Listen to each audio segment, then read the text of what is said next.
So skills learned at schools and other places, the Japanese companies must be able to evaluate the skills that they study in other places and have a system of middle career employment as well. So people who could not get an employment are not able to be employed later. That is why they say it is passive. In that sense, the company or the social structure must be able to respond to that situation. It doesn't mean that you should only keep providing vocational trainings. In Japan, the assumption is that vocational trainings were provided by the companies, including sales and hotel services. The companies were training the employees, but they must be able to accept people who come from outside. There must be a change in the culture of employment among the companies. So global debate wisdom. Today we are discussing about global youth and expanding employment crisis. Session 1, we discussed about the developed countries. Dr. Fazio from Italy is going to leave us. Thank you very much for your participation. Thank you. In part 2, we will talk about the problems in the emerging countries and how can youth work with hope.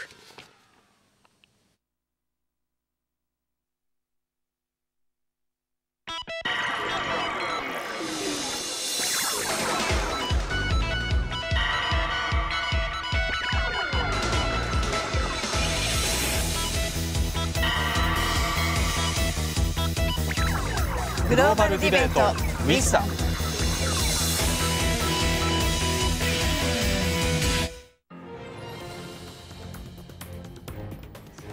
Emerging countries have been enjoying strong economic growth, but even here, the youth jobs crisis is spreading.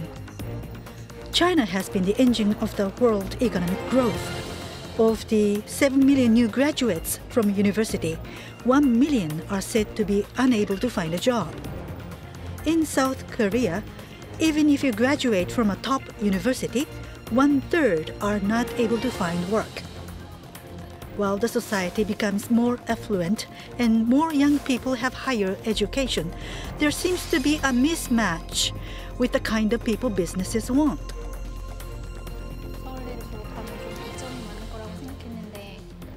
An education at a top university didn't give me a competitive edge. The times have changed. Some young people have decided that if there are no jobs out there for them, they might as well start their own business. Such young entrepreneurship seems to be growing. We support young people in their efforts to create new business. What kind of education does the youth really need?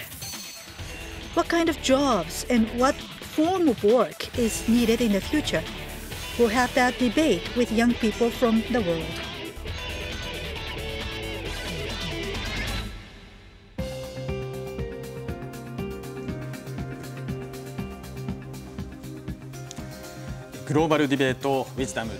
We continue with part 2 of Global Debate Wisdom. The topic tonight is the spreading jobs crisis for the youth around the world. In part 1, we heard about the current situation faced by youth in European developed countries, but even in emerging countries, youth unemployment is starting to become a major social issue. So in part 2, this is the topic that we would like to take up. We welcome your tweets. Please attach this hashtag when you tweet. Let me introduce our panel in part 2. Staying on from part 1, from the United States, Professor of MIT Sloan School, Professor Eric Brynjolfsson. Also from the United States, Senior Fellow at Peterson Institute for International Economics, Dr. Jacob Kierkegaard. Head of Marketing and Communication at Adecco Asia, the largest HR solutions company, Mr. Ian Grundy.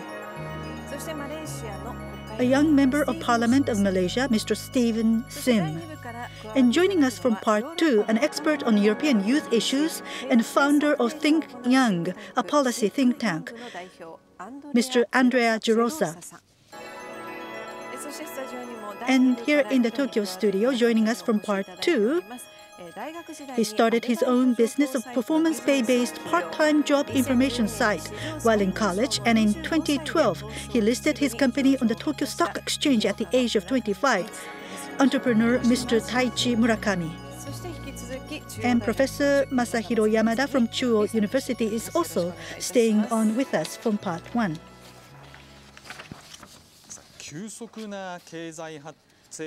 Rapid economic growth in emerging countries, becoming affluent, ironically, is resulting in some harsh realities for the youth. Yes, please take a look at this. As Asia becomes more affluent, more and more young people are pursuing higher education. According to UN statistics, the number of students going to higher education in major countries in Asia has grown 2.5 times over the 10 years since 2000. So there is a major growth in this number. But today, in emerging Asia, even after completing college, we hear that many young people are not able to get a job of their choice. Let us take a look at cases from Korea and Vietnam.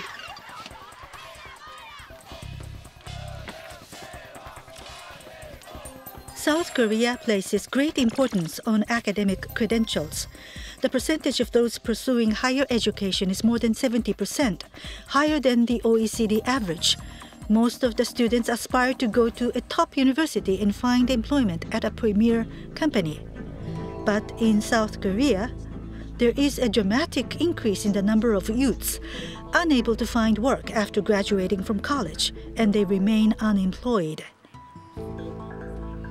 Seoul University is said to be the most prestigious university in Korea, but 1/3 of its graduates cannot find work upon graduation.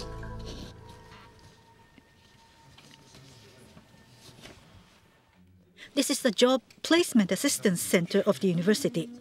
He is Chon Ji-won. He graduated last year, but is still unable to find work.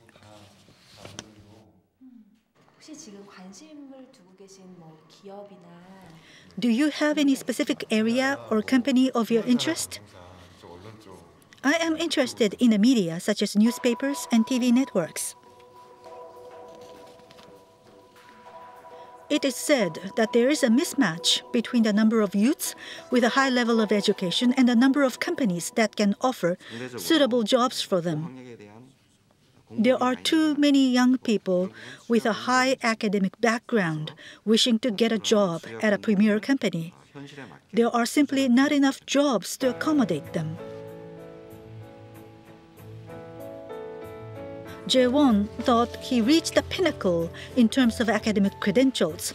He says he wants to continue job seeking until he finds a job at a first-rate company.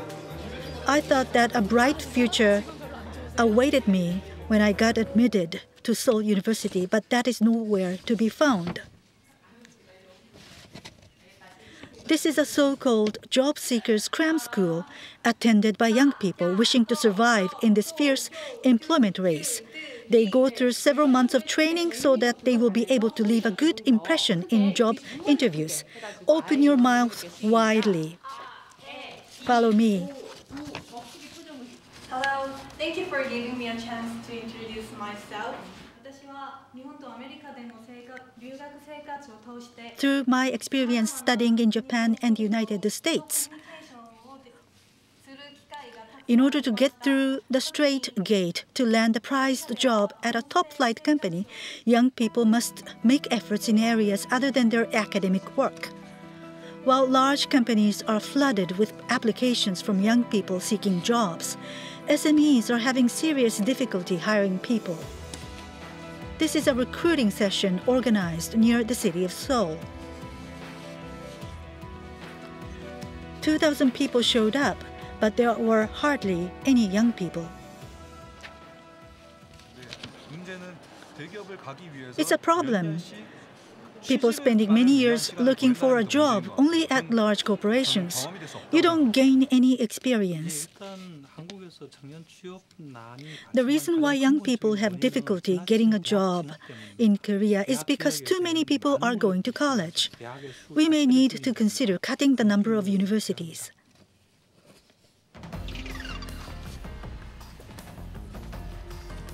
Even in Vietnam, where high growth is attracting foreign companies, 60% of university graduates cannot find work. As the economy globalizes, there is a mismatch between the kind of talent businesses want and the content of education.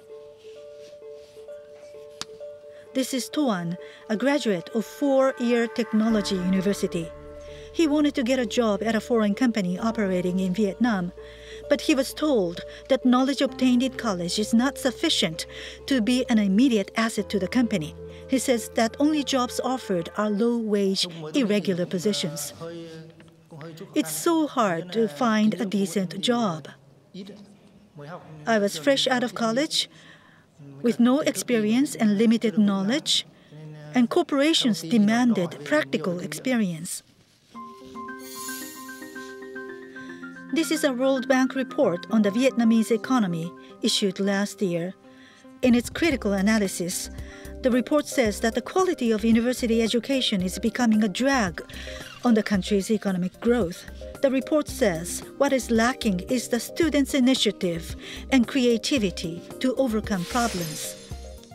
Being a socialist country, the state provides minute guidance on school education, and therefore there is very little flexibility. But some universities have started to change the mindset of the teaching staff. This is a seminar organized with the support of foreign companies who have difficulty hiring people. They visited a university professor from America to show how to conduct class to foster initiative and creativity. But this was not copying from textbook. You don't need textbooks. It's important to find solutions by yourself. I think it's a wonderful way of teaching to foster creativity and cooperation among students. I definitely would like to integrate this into my own classroom. これツイッター上でもですね、そもそも若者は仕事をよろよろめしてるんじゃないか。Well, there are some people saying that young people are cherry picking amongst different jobs, and others are saying that that's not the case. But let us go to Mr. Sim. In Malaysia, as we saw in the VTR, there may be a mismatch. Is there such a problem happening in Malaysia, the mismatch problem, and what kind of countermeasures are being taken in Malaysia? There is actually an acute skill mismatch happening here in Malaysia. In Malaysia, we have 20 public universities and 365 private higher education institutes. Together, these produce about 200,000 graduates each year. So education here is not only very much accessible, but it has become a lucrative industry today.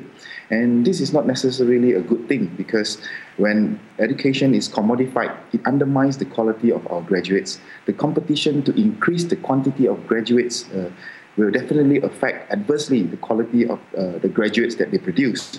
As I said, the feeling many young people have when they graduate and enter into the workforce is that they are being trained for a world that does not exist anymore.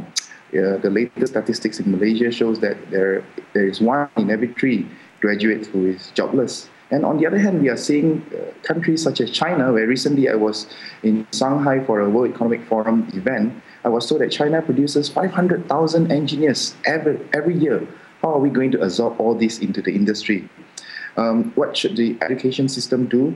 I think, as we have said and we have seen earlier, countries such as Germany and Austria has a very good model of school-to-work transition program with strong vocational and technical emphasis. We need that in Malaysia. We need that in the developing world, especially in Southeast Asia. Newer and up-to-date curriculum need to be included in our school system, including core skills or soft skills, as we call it in Malaysia, such as critical thinking, communication skills, problem-solving skills, leadership. I think one of the biggest myths told to parents and young people in the developing world, including Malaysia, is that a piece of paper guarantees jobs and therefore better life. Obviously, it is not true, but rather the skills and personal development that one goes through in the education system, that is the more important aspect of it.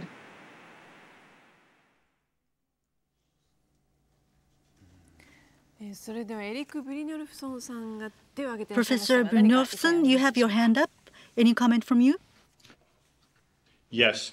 I want to underscore how important it is what Stephen Sim just said. He's exactly right that it's critical for developing countries to improve their skills. The old strategy was to have low wages, but unfortunately that low-wage strategy is no way to compete against robots.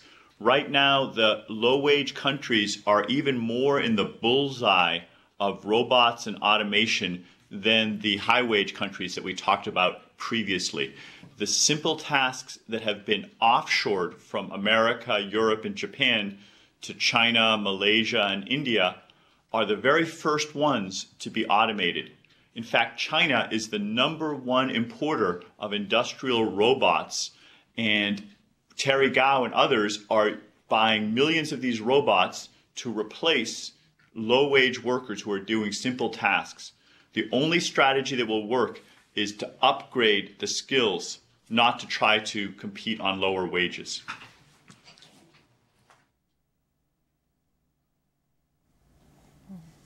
Let us go to Mr. Gerosa. Well, in our tweets, we saw that college graduates, they will be able to get a good job, high-paying jobs, and that is no longer true. That is what people are saying on their tweets. So even if you graduate from college, you don't find work that you want. What do you think about the current situation? Well, the current situation in Asia, especially if we compare it to what's going on in Europe, if we look at it from far, it looks completely different. I mean, if you take a country like Korea, for example, they have almost 2% unemployment and about 7% youth unemployment. Compared to Europe, these are amazing numbers. The problem is when you look at the difference between the two, so that the youth unemployment is 3 times in Korea what is the unemployment, the general unemployment. And this, it doesn't happen anywhere in Europe. That is so much the difference between the youth unemployment and the current unemployment. And this is actually can cause a big problem, which is one of kind of an intergenerational risk. So when it comes to having young people who are not in employment, education, and training, so people who are not participating actively in the workforce. And in the future, this could be a potential bomb. So I strongly agree with what Professor Brynjolfsson said before, when he said they have to increase their skills and definitely don't compete only on the price, but also compete on the skills.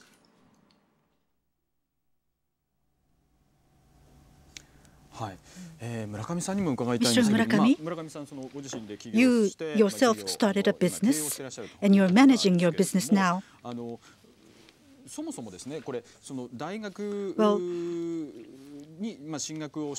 even after graduating from college, many young people in Asia cannot find jobs. But there are people who are saying that we should upgrade skills. But is that something that should be done at the university level? What do you think? Well, universities. What is the position of universities? Well, it's not an institution to prepare you for jobs. So it's a problem if you regard universities to prepare you for jobs. As we saw in the clip, rather than rote memorization, you need to teach people to be able to think for themselves. In the case of Seoul University, they were just cherry picking. It's not that they cannot find any work at all. People are too oriented towards premier companies. Rather than trying to get a job at a premier company today, they may also need to look at the possibility of promising companies that are small today but eventually become larger. So looking at cases in South Korea, Professor Yamada, what do you think? Well, in emerging countries in East Asia, there is the environment where common problems could arise because unlike Europe, we don't have clear stratums in terms of classes. So we tend to have this expectation that if you work very hard, you can go up in class. There could be academic inflation. What you have today may become standard, and people may aspire to get higher in terms of academic achievements. And in East Asia, we have the family system. In the West, you pay for your own tuition, or the government may give you some money to go to university. But here in Asia, students the parents pay a lot for the children in terms of education, so they feel pressured. The children feel pressured by the parents having high hopes for them.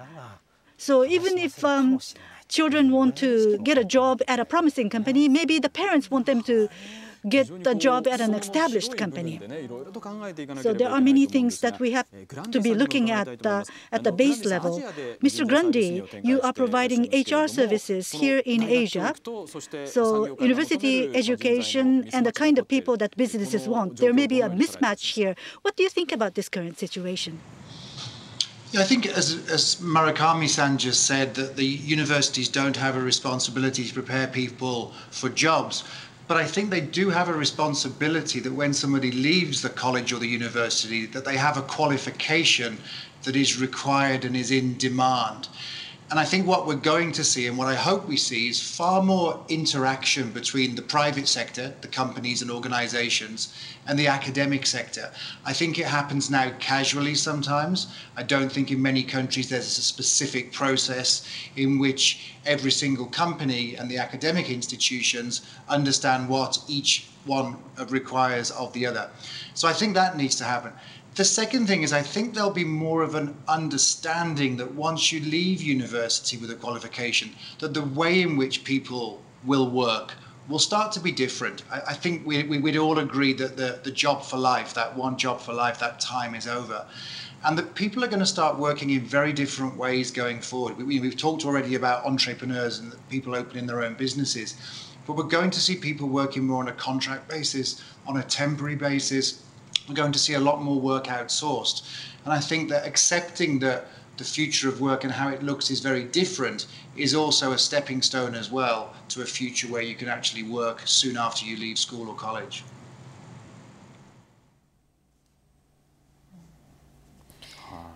Dr. Kierkegaard, what do you think about this mismatch between college education and the labor market? No, I mean, there's no doubt that this is a major issue, not just in Asia, but really around the world. And while I agree that it's not necessarily the university's responsibility to prepare students to find a job or a specific job, I think it is the responsibility of universities to really give students a degree of employability. And what do I mean by employability? Well, it certainly means that they shouldn't just be studying to a test. I mean, they really do need also to acquire some more practical skills, soft skills of a nature that can be directly applied in the job market. But I think, unfortunately, that many academic institutions, perhaps this is a bigger problem in Asia than in some of the universities here in the United States, tend to neglect these additional skill requirements, because those are the skills that you really require to have the degree of flexibility in your work choice that Mr. Grundy correctly, in my opinion, identified as the way of the future, because we're not going to be living in a world going forward where jobs for life is a meaningful expectation for young people anywhere in